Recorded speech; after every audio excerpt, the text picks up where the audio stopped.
Well, afternoon. We've got a cold day. The temperatures were supposed to be in the 40s, but the sun went away and the temperature while I'm walking seems to be cooling. So there it is. I'd say it's probably still in well, I guess it's in the 30s now. So that's that, and you can see it's a gray day, and I don't know why it's not snowing, but there it is. We got a winter without snow to ski, at least where I am in America. The news today is kind of thin, People don't seem to have anything to talk about since the balloon has been brought down.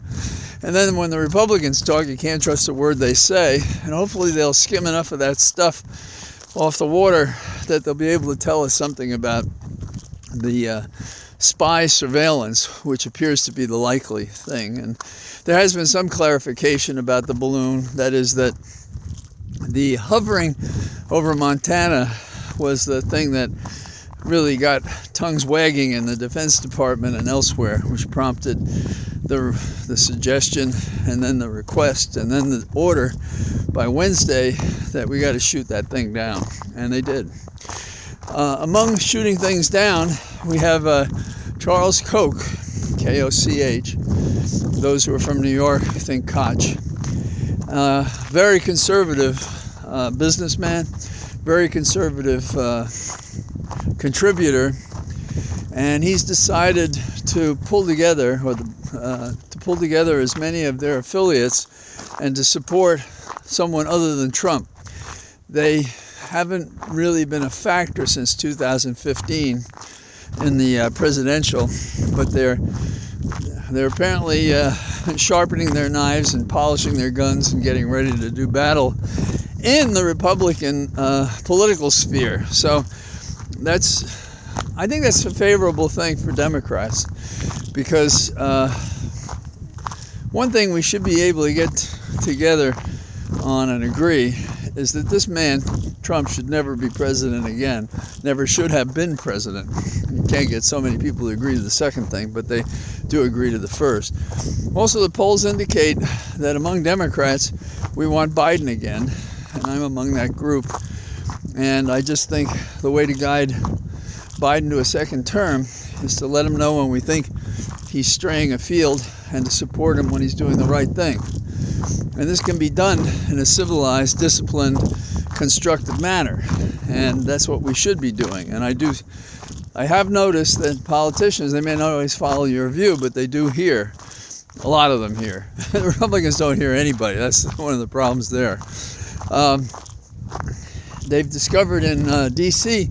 that only something like 50% are coming back to the offices after the COVID distancing practices, and that's got people who own the buildings a little anxious about leasing and stuff like that.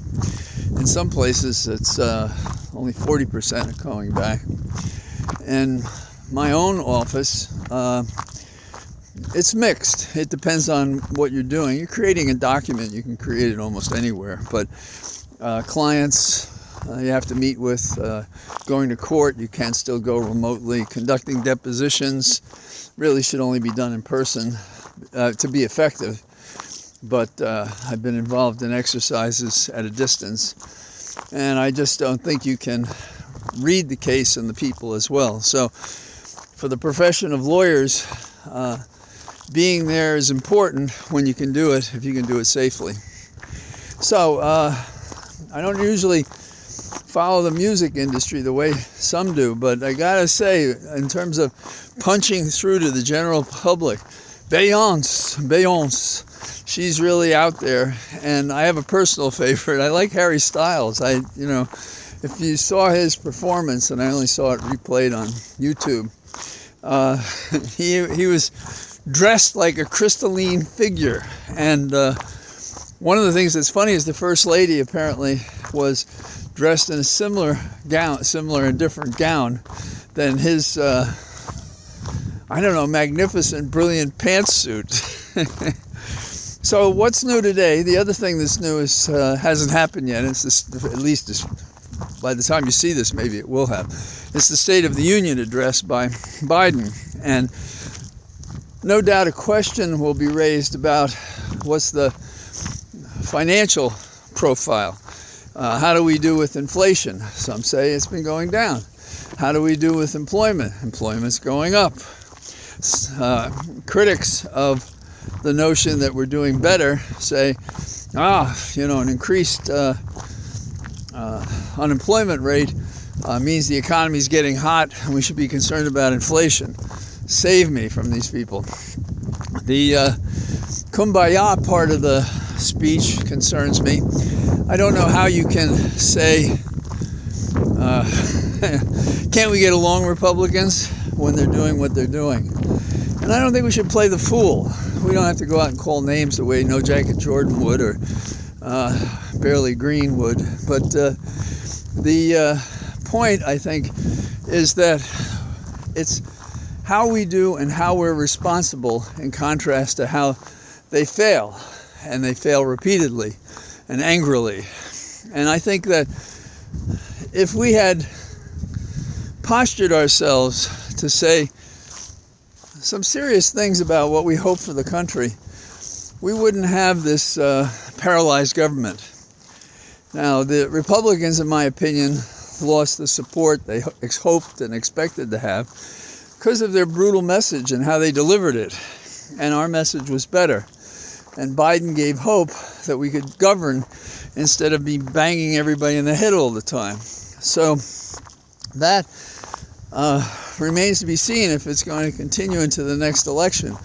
But his discipline in that regard is why we won the presidential race with Biden. It's why we, by comparison to the Republicans, ended up in this static governmental paralysis. And I guess that's a good thing, because if they were even stronger in Congress, the Republicans, the caucus, and the House particularly, would do much worse. The additional things that I hope to hear something about, and I hope we don't hear some phony story about how we all are getting along or we're close to it, because we're not at all, is what do we say about the issues that are pulling this country apart? What do we say about the disparities in income? What do we say about the violence, the financial violence to people who can't make it? What do we say about Social Security and Medicare and Medicaid, programs that have saved many people, given them some joy in later life, or at least some comfort that they wouldn't have to choose between paying the rent and paying for medicine? We have a whole bunch of these issues. The Republicans are nowhere to be found when it comes to these. And to the extent they are found, when we're looking at the national debt, they want prospectively, I assume, going forward, to guarantee there'll be cuts in Social Security. It was interesting, the Post today is talking about that. I guess you have to figure the editorial board is not in the same place as some of its commentators, or even some of its newsmen and women. So that's a pretty sad statement. So we march along another day, hopefully taking short and then longer steps toward preserving our democracy and the republic, and chilling the Republican message, and finally bringing to justice, by at least indictment and then by trial and conviction, Trump. Trump. Trump. It should sound like a march. Trump. Trump. Trump. No matter which the Koch brothers do, we have to get Trump. Trump. Trump. That's got to be the sound of the people in America, because bringing down that monster will bring down his whole house of cards.